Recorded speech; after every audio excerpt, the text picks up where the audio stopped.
அஸ்ஸலாமு அலைக்கும் ஃப்ரெண்ட்ஸ், நான் உங்கள் ஃபாய்ஸா. இன்றைக்கி காயல் சமையல் பகுதியில் நம்ம பார்க்க போகிறது ரொம்ப சிம்பிளாகவும் அதே நேரத்தில் ஈஸியாக செய்யக்கூடிய ஒரு ஹெல்த்தியான பிரேக்ஃபாஸ்ட் நம்ம பார்க்க போகிறோம். அவசரமாக செய்யக்கூடிய முட்டை சப்பாத்தி. அதுக்கு முன்னாடி நம்ம சேனலில் முதல்ல பார்க்குறவங்க சப்ஸ்கிரைப் பண்ணாதவங்க சப்ஸ்கிரைப் பண்ணிங்க, பக்கத்திலே இருக்கிற பெல் ஐக்கானையும் கிளிக் பண்ணிட்டு பார்த்தியே நீங்கள் குழந்தைங்க எல்லாருக்குமே நீங்கள் செஞ்சு கொடுக்கலாம். முட்டை சாப்பிடாத குழந்தைங்க கூட இந்த சப்பாத்தியை நீங்கள் செஞ்சு கொடுத்தீங்கன்னா உடனேயும் சாப்பிடுவாங்க. ஸோ இதுக்கு தேவையான பொருட்கள் அப்படின்னு பார்த்தீங்கன்னா 1/2 கிலோ அளவுக்கு மைதா மாவு எடுத்திருக்கேன். ஸோ அதுக்கு 1 டேபிள் ஸ்பூன் அளவுக்கு நெய், கொஞ்சமாக உப்பு போட்டு விரவிருக்கேன். அப்புறம் அதுக்கு தேவையான அளவுக்கு கொஞ்சமாக மாவு, நம்ம எப்போதுமே சப்பாத்தி மாவு பிசைகிற மாதிரி கொஞ்சமாக தண்ணி சேர்த்து நல்லா சப்பாத்தி மாவு பிசைகிற மாதிரி பிசைஞ்சு வச்சுங்க. ஸோ நார்மலாக சப்பாத்தி பிசைகிற மாதிரி நல்லா அழுத்தம் கொடுத்து பிசைஞ்சு கொஞ்சம் மேலே நெய் தடவி ஒரு 1/2 மணி நேரம் நம்ம அப்படியே ஊற வச்சுருவோம். ஸோ இது ஊறினதுக்கு அப்புறம் நம்ம எடுத்து சப்பாத்தி செஞ்சோம்னா நல்ல ஒரு சாஃப்டாக வரும். ஸோ கொஞ்சமாக மாவை ஸ்ப்ரெட் பண்ணிவிட்டு நார்மலாக எப்படி நம்ம சப்பாத்தி செய்கிறோமோ அந்த மாதிரி ரோல் பண்ணிங்க.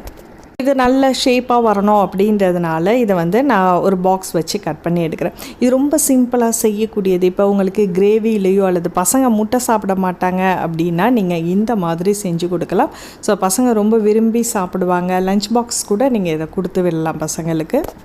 சப்பாத்தி இப்போ நமக்கு ரெடி ஆகிடுச்சு. நம்ம முட்டைக்கு மிக்ஸ் பண்ணக்கூடியது சின்ன வெங்காயம், ஒரு முட்டை அளவுக்கு நான் சொல்கிறேன். சின்ன வெங்காயம் 8லேருந்து 10, தக்காளி ஒரு பாதி அளவுக்கு எடுத்துங்க. இஞ்சி பூண்டு விழுது 1/2 டீஸ்பூன், மஞ்சத்தூள், பச்சை மிளகாய், கொஞ்சோண்டு சில்லி பவுடர், முட்டை 2 சேர்த்துக்கலாம். உப்பு தேவையான அளவுக்கு, கரம் மசாலா பவுடர் கூட உங்களுக்கு எக்ஸ்ட்ராவாக இன்னும் கொத்தமல்லி, புதினா அதெல்லாம் கூட நீங்கள் ஆட் பண்ணுறதுனால ஆட் பண்ணிக்கலாம். வெஜிடபிள்ஸ் எக்ஸ்ட்ராவாக நீங்கள் சேர்க்கணுன்னாலும் இது கூட சேர்த்துக்கலாம். ஸோ இப்போ இது எல்லாத்தையுமே ஒன்றா சேர்ந்து நம்ம கிரைண்ட் பண்ண போகிறோம்.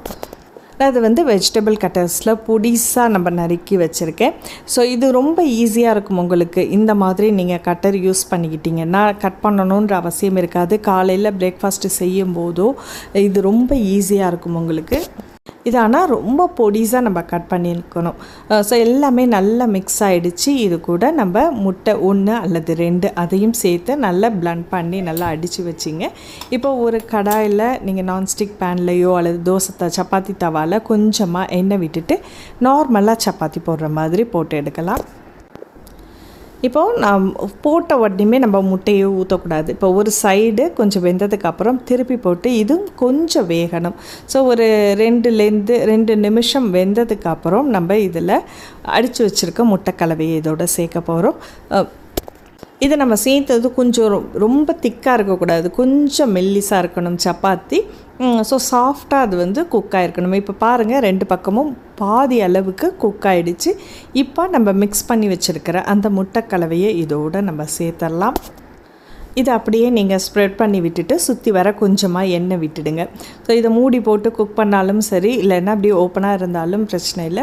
இதை நீங்கள் பசங்களுக்கு லஞ்ச் பாக்ஸில் ரோல் பண்ணி வச்சு கொடுக்கலாம். அல்லது ஏதாவது வீட்டில் ஒரு ஃபங்க்ஷன்னாலும் இதை நீங்கள் ரோல் பண்ணி வைக்கும்போது டிஃப்ரெண்ட்டாக இருக்கும். ஈவினிங் டைமில் பசங்க வரும்போதோ அல்லது சப்பாத்தி லெஃப்ட் ஓவர் ஆகி மிஞ்சிடுச்சு அப்படின்னாலும் நீங்கள் இந்த மாதிரி செய்யலாம்.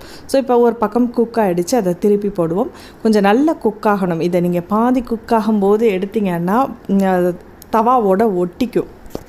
ஸோ ஓரளவு வெந்ததுக்கு அப்புறம் தான் நம்ம எடுக்கணும். அப்போ தான் தவாவில் ஒட்டாமல் நீட்டாக வரும். ஸோ சுவையான குயிக்காக செய்யக்கூடிய முட்டை சப்பாத்தி ரெடி ஆகிடுச்சு. நீங்களும் உங்கள் வீட்டில் ட்ரை பண்ணி பார்த்துட்டு உங்கள் கருத்துக்களை ஷேர் பண்ணுங்கள். அடுத்து ஒரு இன்ட்ரெஸ்டிங்கான வீடியோவில் சந்திப்போம். நன்றி.